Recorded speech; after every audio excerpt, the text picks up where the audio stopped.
잠언 9장 1절.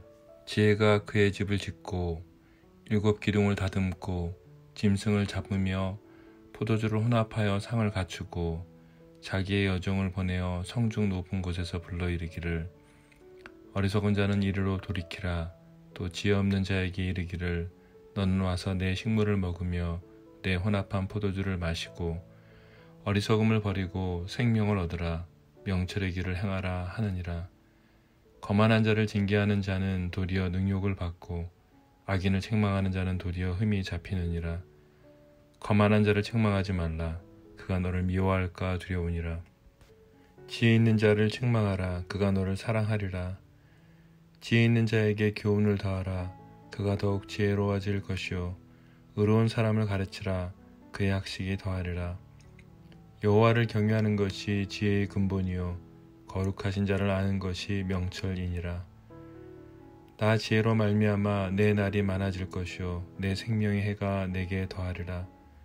내가 만일 지혜로우면 그 지혜가 내게 유익할 것이나 내가 만일 거만하면 너 홀로 해를 당하리라. 미련한 여인이 떠들며 어리석어서 아무것도 알지 못하고 자기 집 문에 앉으며 성읍 높은 곳에 있는 자리에 앉아서 자기 길을 바로 가는 행인들을 불러 이르되 어리석은 자는 이리로 돌이키라. 또 지혜 없는 자에게 이르기를 도둑질한 물이 달고 몰래 먹는 떡이 맛이 있다 하는도다. 오직 그 어리석은 자는 죽은 자들이 거기 있는 것과 그의 객들이 수월 깊은 곳에 있는 것을 알지 못하느니라. 굿모닝, 굿나잇, 10분 아침 묵상, 잠자리 생각. 오늘은 9장 핵심 구절 1절서부터 마지막 절까지입니다. 제목은 지혜의 초청입니다. 특별히 1장부터 8장에 대한 요약을 9장에서 하고 있습니다. 잠언 1장부터 9장까지가 솔로몬 잠언 첫 번째에 해당합니다. 9장에 구조가 있습니다. 1절부터 6절까지가 지혜의 초청이라면 13절, 18절까지가 지혜와 반대되는 미련한 계집의 초청, 미련한 여인의 초청이고요. 그리고 중간에 7절과 12절은 각 초청에 대한 반응의 결과의 대조를 보여주고 있습니다.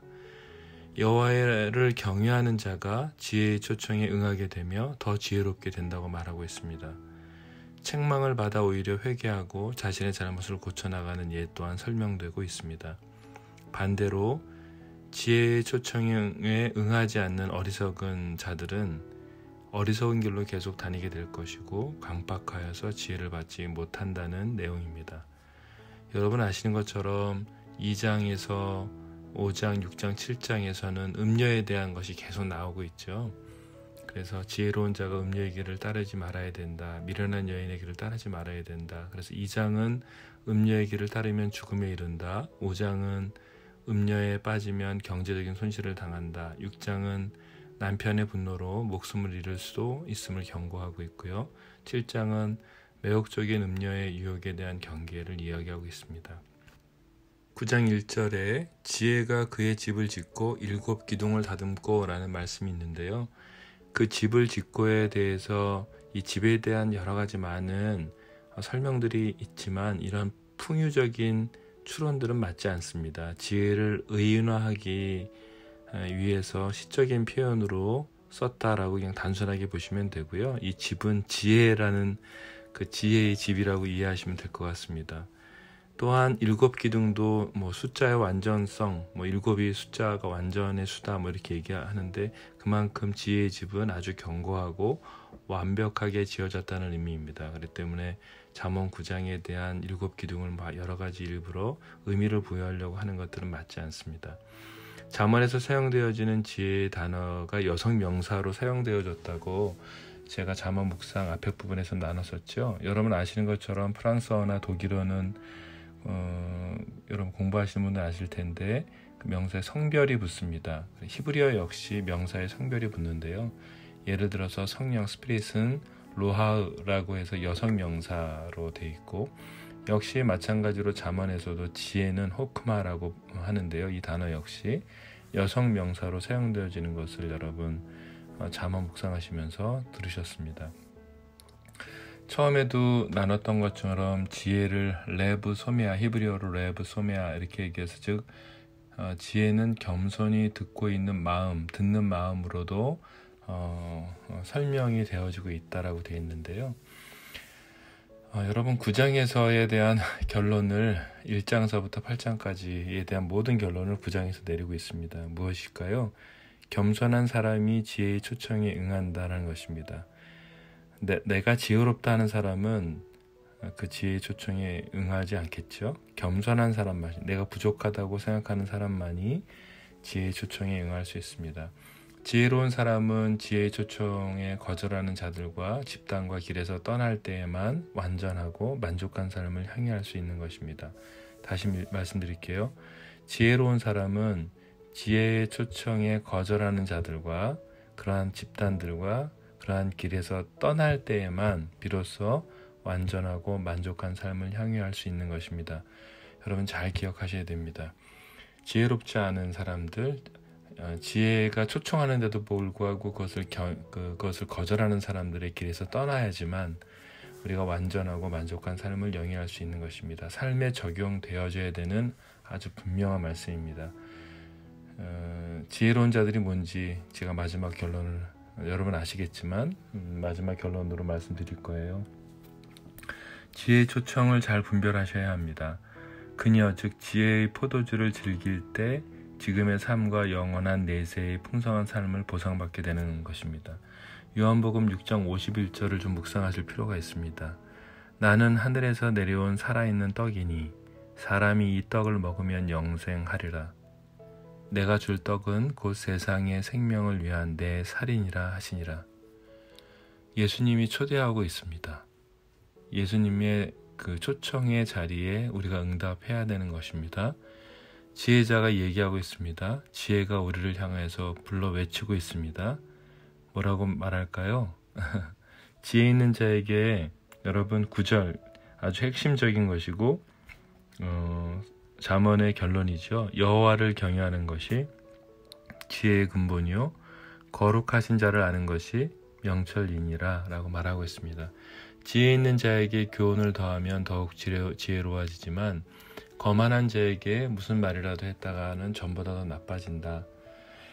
이렇게 이야기하고 있습니다. 팀 켈러 목사님은 9장에 대한 묵상에 대해서 이런 언급을 하셨습니다. 지혜가 많은 사람일수록 인생길의 고비마다 지혜를 더 얻는다. 지혜가 없는 사람일수록 그 어떤 것에도 배우지 못한다. 어떤 대가를 치르더라도 자기 실수와 남의 비판으로부터 배워야 된다. 라고 팀 켈러 목사님이 잠언 9장에 대한 본인의 묵상을 올려놨습니다. 한 공동체에서 어떤 사람의 죄의 문제를 가지고 오랜 시간을 들여서 변화를 기대하며 시간을 보냈었습니다. 그 사람은 시간이 지날수록 말이 바뀌면서 처음에 겸손한 척했지만 이렇게들 말을 했습니다. 나를 가르치려고 하지 말라고 얘기하거나 내게 용서를 구하라고도 말하지 말라. 용서를 구하는 것도 내가 알아서 내가 원하는 때 할 것이다 였습니다. 여러분 지혜 있는 자에게 교훈을 더했어야 했는데 거만한 자에게 교훈을 잘못 더한 것이 저의 잘못이고 그 몇몇 사람들의 잘못이었죠. 지혜는 자기 실수와 남의 비판으로부터 배우는 용기가 필요하다고 말씀하고 있습니다. 팀 켈러 목사님 이렇게 말씀하시네요. 지혜는 자기 실수와 남의 비판으로부터 배우는 용기가 필요합니다. 잠언 9장 17절에 미련한 여인도 잔치를 베풀어 사람을 초대하는 장면이 나옵니다. 하지만 준비한 음식은 도둑질한 물과 몰래 먹는 떡으로 이루어져 있다고 17절에 기록되어 있습니다. 설명을 계속 해볼까요? 잠언 8장에서는 지혜가 음녀의 유혹의 길로 가지 말라고 했습니다. 지혜가 음녀의 유혹의 길로 가지 말라. 지혜가 인도하는 길은 여호와를 경외하는 길이라고 말하고 있으며 죄와 악을 미워하는 것이 여호와를 경외하는 것이라고 말씀하고 있습니다. 9장에 오기 전에 8장에서 계속 강조하는 것은 무엇입니까? 지혜가 인도하는 길은 여호와를 경외하는 길인데 죄와 악을 미워하는 것이 여호와를 경외하는 것이라고 말씀하고 있습니다. 여러분과 저의 삶에 악을 미워하는 것, 이것이 여호와를 경외하는 것입니다. 죄를 멀리하는 것, 이것이 여호와를 경외하는 것입니다. 자신을 높여 하나님의 영광까지 차지하려는 교만한 자들을 미워하라고 8장은 기록하고 있습니다. 또한 악한 행실을 미워하고 특별히 죄를 죄가 아니라고 속이는 패역한 입에 대해서 미워하라고 8장에서는 계속 얘기하고 있습니다. 9장 9절을 보면 하반절 거룩하신 자를 아는 것이 명철이라고 말씀하고 있습니다. 거룩하신 하나님은 죄를 싫어하십니다. 죄를 죄가 아니라고 말하는 패역한 입은 여호와를 경유하는 것이 아닙니다. 그것은 악을 허용하는 것입니다. 죄는 사람을 죽이는 것만을 말하지 않습니다. 예를 한번 들어볼까요? 서울의 한 고등학교에서 투표가 있었습니다. 반장 투표였습니다. 2명의 후보가 등장했습니다. 그런데 투표를 진행하시는 선생님이 후보로 나선 A와 B 학생 중에 A라는 학생을 투표 전에 지지를 하는 발언을 했습니다. 이 학생이 나는 반장이 되어야 한다고 생각한다고 말했으면서 칭찬을 아주 잔뜩 했습니다. 그리고 이것에 대해서 문제를 제기하는 학생들이 있었는데 그 학교의 학교장 선생님이 오셔가지고 그 과정을 진행하는 그 선생님이 맞고 그 선생님을 신뢰한다고 얘기하면서 그 선생님은 아무런 잘못이 없다고 말했어요. 그 과정에 참여한 학생들과 그 사실을 알고 있었던 옆반 친구들은 교장 선생님과 학교 선생님들 눈치 보느라 아무 말도 못했다고 합니다. 여러분, 죄라는 것은 멀리 있는 것이 아닙니다. 작은 학교에서부터 작은 공동체에서부터 미련한 여인의 잔치에 참여하는 무서운 습관을 버리기는 매우 어렵습니다. 이런 작은 공동체에서 작은 곳에서부터 우리가 죄를 멀리하지 않으면 여호와를 경유하는 것은 실패하는 거죠. 여호와를 경유하는 것은 멀리 있는 것이 아닙니다. 내가 살아가는 삶 속에서 아주 작은 실천에서부터 시작되는 것입니다. 자신의 눈앞에 벌어지는 작은 죄들에 대해서도 소리를 내지 못하는데 지역과 사회와 나라 가운데 하나님과 반대되는 가치에 대해서 죄들에 대해서 드러내고 싸워간다는 것은 어불성설입니다.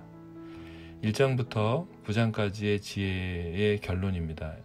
저는 두 가지로 요약을 해봤습니다. 9장 9절입니다. 지혜란 무엇입니까? 여호와를 경외하는 것이 지혜의 근본이요 거룩하신 자를 아는 것이 명철입니다. 두 번째는요. 지혜로운 자들과 사귀라는 것입니다. 이것이 지혜입니다. 미련한 여인의 길에서 도망치는 것입니다. 이것이 지혜인 것입니다. 지혜로운 자들과 사귀고 미련한 여인의 길에서 도망치는 것이 지혜인 것입니다. 묵상을 위한 질문입니다. 첫째, 오늘 하루를 살아가면서 나는 지혜로운 삶을 살았는가?